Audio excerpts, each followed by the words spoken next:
Hey there everybody, it is Big Dave, and today I wanted to make a video about something that I like doing in Hitman, which is breaking out of the levels, breaking out of bounds, and exploring the map outside of what you normally would see. There are a lot of videos on how to do this exactly, and I use techniques that I certainly didn't come up with, but ones that are very effective. And I'm going to show you kind of how to do it. I'm doing this on console, so this isn't something that's like PC exclusive or something like that. I'm doing this on an Xbox. But basically, I'm going to go through all of the maps in Hitman Season 1, Hitman 2016, and I'm going to show you how I break out of the map and how you can too. And we'll just explore it a little bit. I'm not going to show you everything outside of the maps, because I want you to have fun going out there and exploring on your own if you want to. But I will show you some easy ways I have found to break outside of the maps, starting, of course, with the very first one, Paris. Well, technically, the first one would be the ICA facility, but honestly, there's really nothing to explore there. So we're starting with Paris. So we're going to head to the back corner of the map. I'm going to show you what I'm doing here and then give you a more in-depth explanation of exactly what's going on. I'm putting a briefcase on the ground. I'm putting a remote breaching charge just a little distance away from it, and I'm throwing a violin on top of my briefcase. And I'm going to explain why in just a second, but as you can see, I'm up on a railing now. So why exactly does that work? So here's a quick explanation of my understanding of how this boosting trick works. The basic idea is that we're going to create new collision for us to walk onto that will help us break out of the levels. So we're going to start by placing our briefcase on the ground here. Now, we can't actually interact with the briefcase in such a way that allows us to walk on it, but we can put things on the briefcase that we can interact with. Like, for example, muffins, bricks, busts, violins, or other items that are actually breakable. What we want to do is toss them onto the briefcase so that they break, creating multiple items of collision that we can then walk on. Now, the collision is going to be a little bit janky. It's kind of like an uneven ramp, but you can actually work your way on there. What you're going to want to do is put a remote breaching charge a little bit away from that briefcase, and then we're going to work our way on top of the broken items, standing on their collision that we created.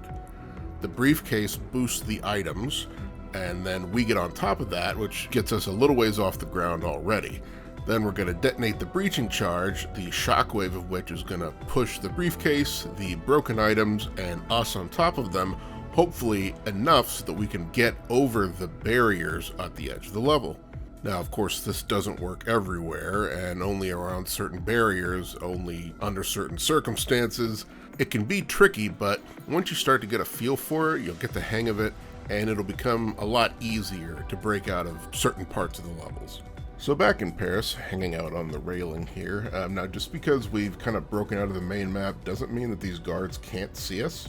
As you can see here, we are getting noticed.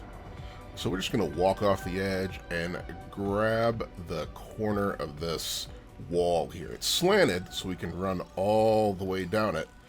And in a second, it's just going to boop us out onto the main streets of Paris. When we get to this wall, the game just decides, oh, you're not supposed to be here, so here, walk around the streets. Now, there are NPCs walking around out here. They're the fake NPCs.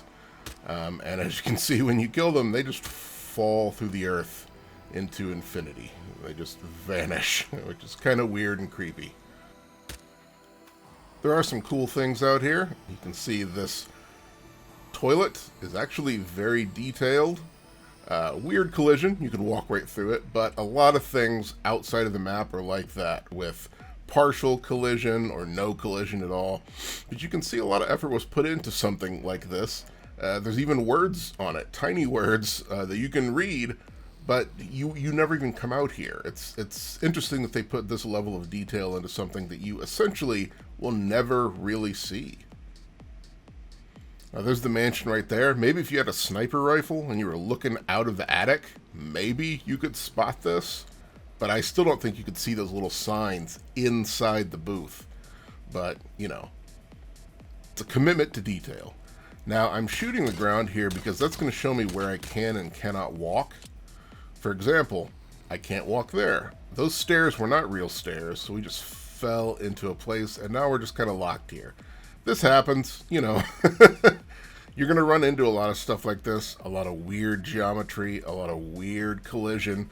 You're going to get stuck a lot. You're going to fall through the level a lot. This kind of thing happens a lot, so get used to it. But now that you know how to break out of Paris, get out there and explore, see what you can find. Here in Sapienza, there's actually a lot of things that you can do, but one of the things I wanted to show is something you can do with muffins, using that weird, janky geometry that breakable objects can create. We can sometimes make little ramps that allow us to get places. For example, here in Sapienza, behind the manor, we can make a little muffin ramp and get up on the... Oh, no, that didn't work right. Hold on. That's the good thing about muffins. You get retries. There we go. So we just kind of made a little ramp off those stairs onto the muffins and then up onto the railing.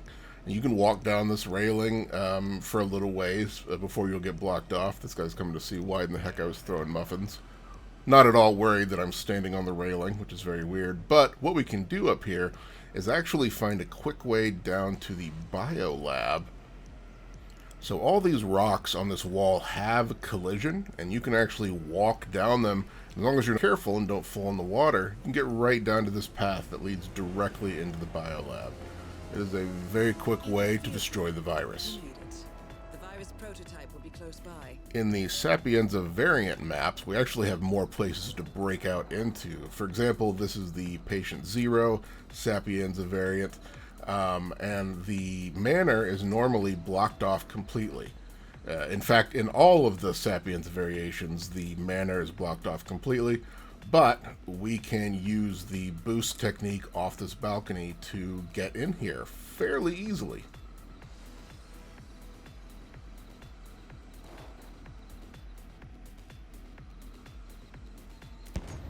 There we go. So it just hops us right over that railing down in here, and then we can explore this area. Now there's actually a different way you can do this if you want. If you can get your suitcase balanced on this little planter and then throw your violin or muffin or whatever you're using on top of that, it'll actually give you even a little bit more height and possibly make this easier for you.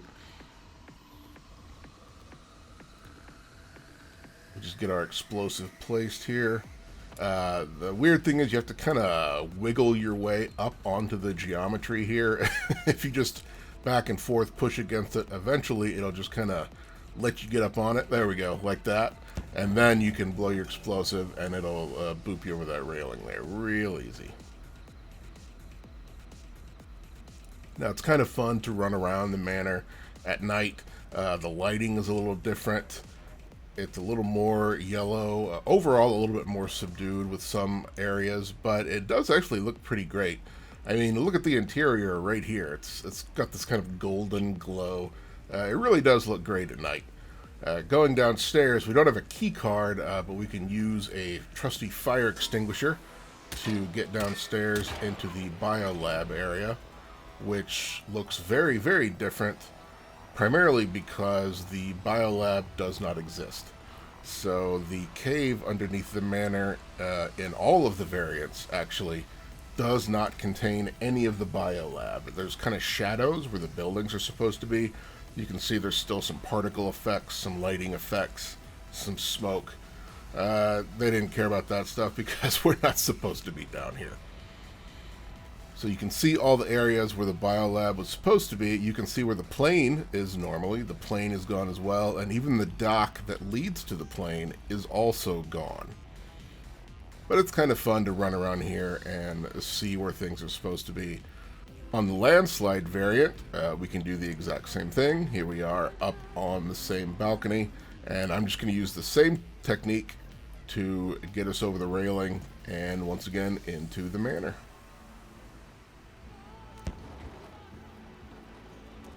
And look at this balloon. Look at this.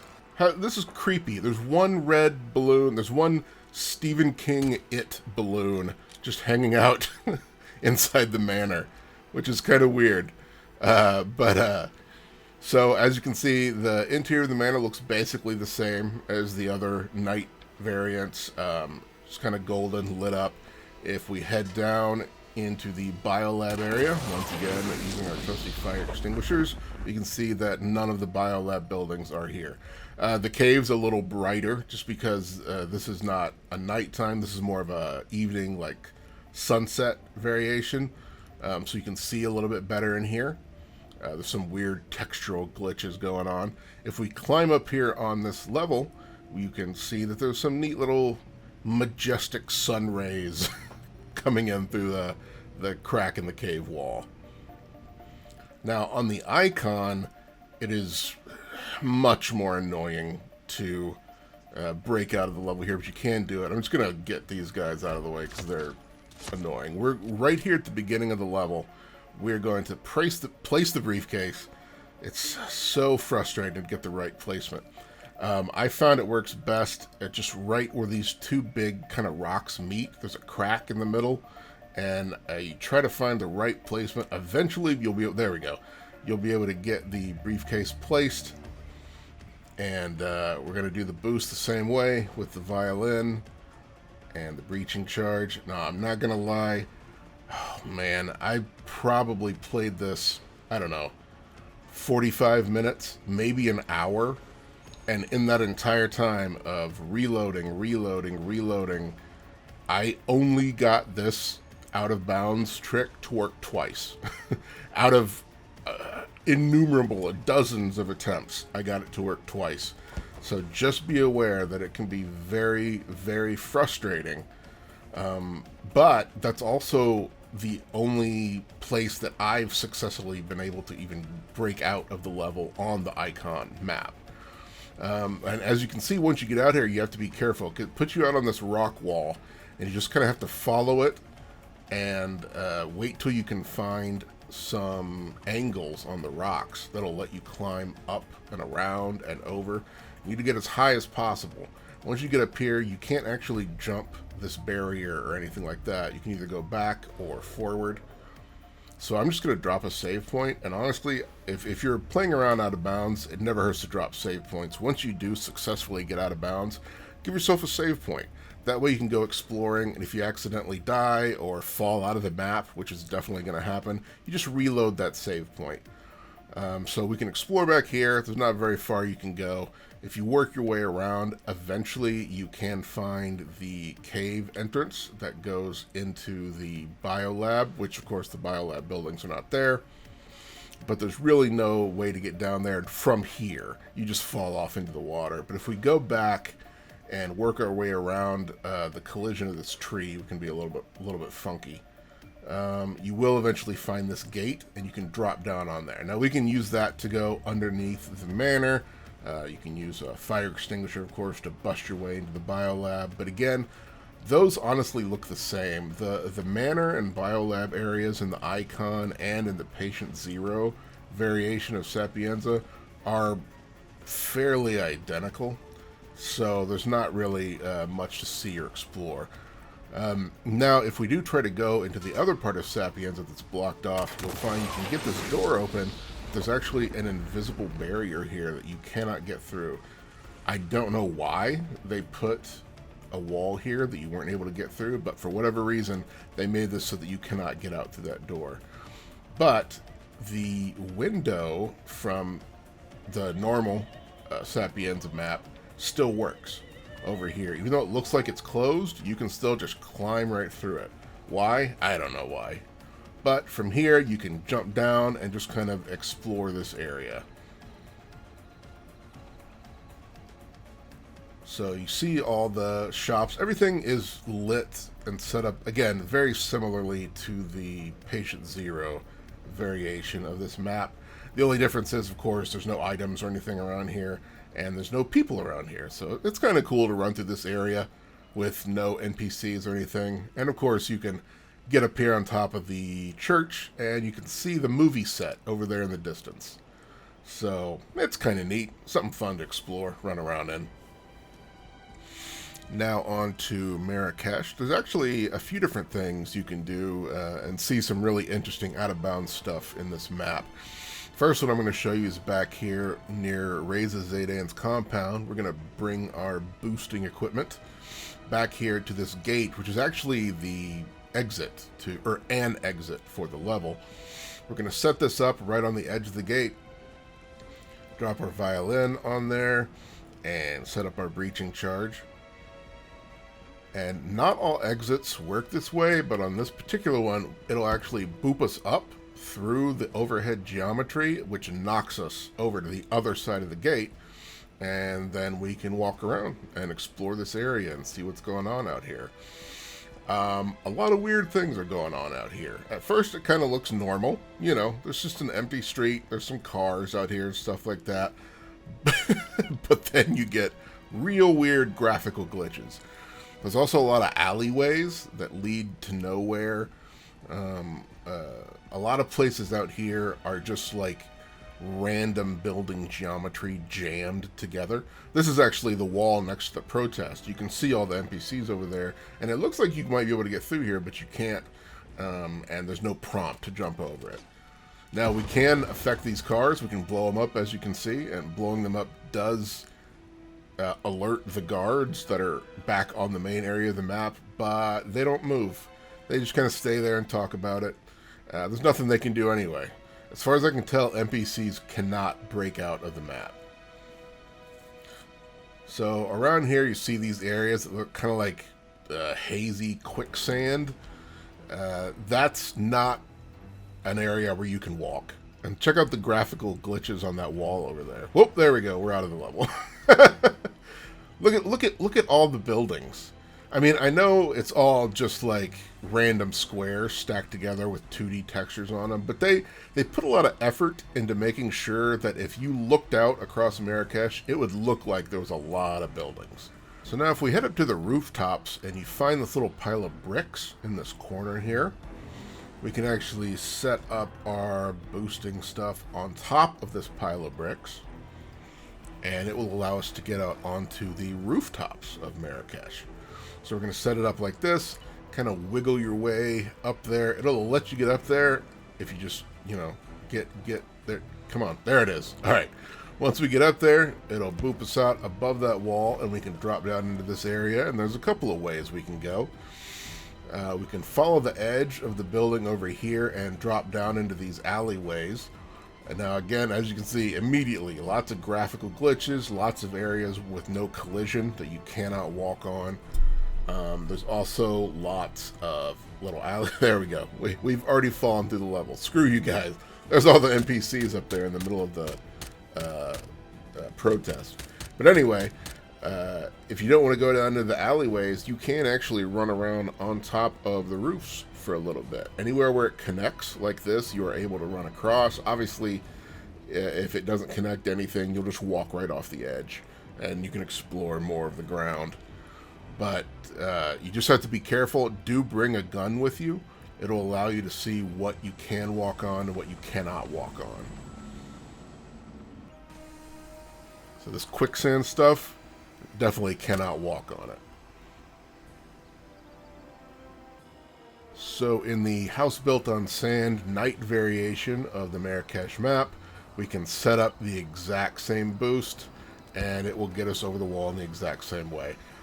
Everything is basically the same, though it's just dark. So if you would rather explore the Marrakesh rooftops at night, and if you would like to get caught in a tiny little alleyway with no escape, this is your method. Here you go. Now on to Bangkok, which also has a couple places that you can break out of bounds. The first one we're going to look at is off the balcony on the recording studio side of the hotel. We're just going to work our way over into this room and knock this guy out to get him out of the way.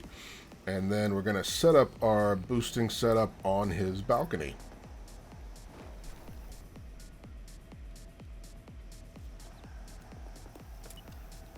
So once we get out of here, there's kind of a little, I don't know, let's call it a park next to the hotel. There's a lot of foliage, bushes, trees, rocks, and a lot of them do have collision. This is actually a relatively finished area, sort of. You have this building here.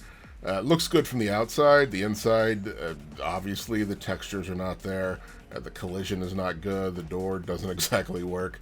But it wouldn't take much to finish it out, you know? Here's the gate that actually leads to the back of the hotel. It almost seems like if they wanted to, they could open this gate and have a whole new little section over here that wouldn't take much work. You know, a lot of it's mostly finished. You can climb on the bushes. They probably wouldn't want you to do that, but they would probably want to redo the ground. The grass textures and dirt textures and stuff like that aren't really there, but it's a fun little area to run around. It is enclosed already. Another place is on the other side of the map. We can set up our boost over this railing, which will get us out onto the beach.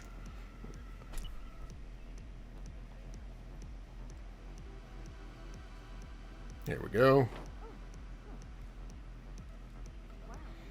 And once we get out of here, we can see another section that's fairly well done. The sand texture's not great. It's pretty basic.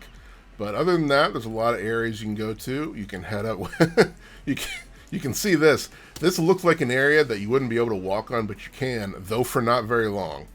But you can actually run back into this forest. But yeah, after a while, you just lose collision. I was trying to get back to these houses back here to see what they look like, but you just can't get back there. You can, however, head down the beach for a little bit. There's some boats along the beach. There's a dock down here. There is actually a little building down here as well that's like overgrown with vines and stuff. But as you can see, after a while, you become a hovering, bobbing gun. For whatever reason, your character model just goes out. And then the camera started going crazy. That's why I'm facing backwards here. The camera, for whatever reason, if I face forwards the way I'm running, the camera just goes out. Everything disappears, and it's just like a haze. Eventually, I made my way back, and you can go around the front of the hotel if you want to hang out with the plants in the water, which is something you can do. On the Patient Zero nighttime variation of Bangkok, you can boost out on the exact same place. But once again, getting out here, you don't really see a lot that's different other than it's nighttime. You do get a cooler view of the city there off in the distance, and everything looks kind of neat because it's night. You can walk around the beach the same, the rocks the same. I'm on the other side of the hotel now, exploring the forest and the buildings over here. But really, there's not very far. There we go. Not very far you can go before you will fall out of the level, so just be aware of that. On to everybody's favorite level, Colorado.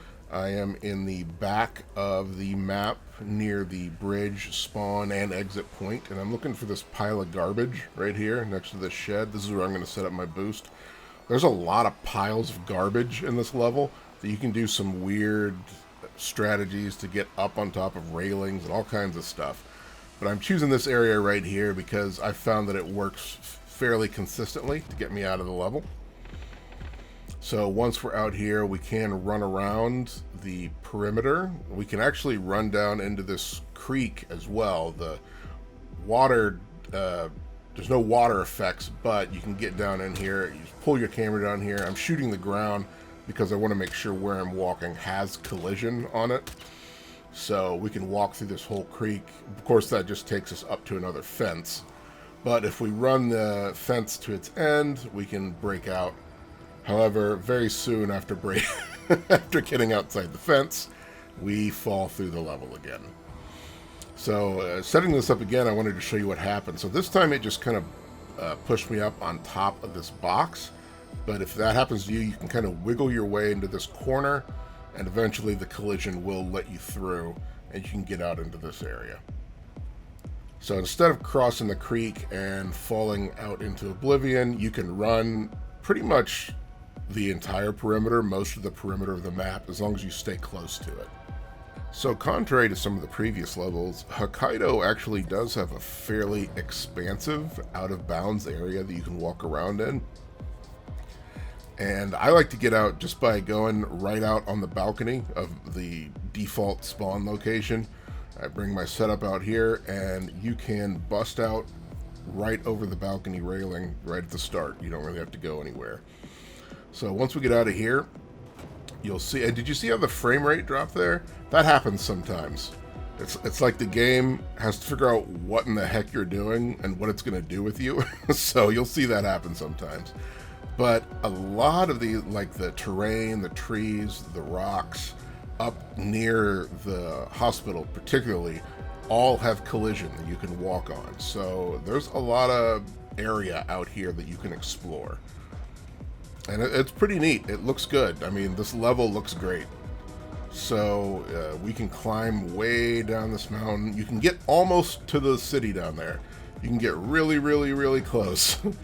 And it actually takes a while to get there because it's quite a distance.